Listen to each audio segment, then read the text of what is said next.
อันนี้ก็เป็นตื่นเหมือนเราเนาะเป็นบ่อโบราณ ผมพังนะครับเป็นบ่อโบราณที่ชาวบ้านเล่าหกมันหนองเมฆบ้านหนองเมฆบ้านเล่าหกแล้วก็หลายๆบ้านที่อยู่แถวนี้เพิ่นสิมาตักน้ำอยู่นี่เป็นบ่อสมัยก่อนก็ผ่านมา60 ปี70 ปีแล้ว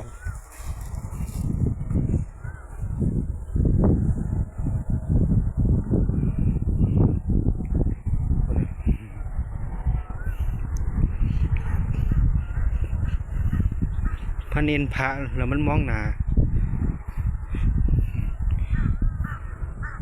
โอ้บรรยากาศเย็นดีอยู่ตามทุ่งนา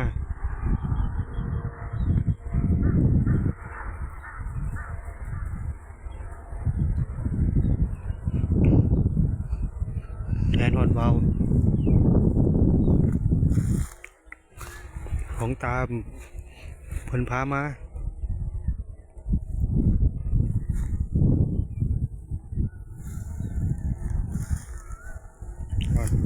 แต่เดี๋ยวนี้เขายังใส่อยู่ใส่ตักน้ำไอ้โคคนอีสานเขาคือชื่อเอิ้นว่าหัว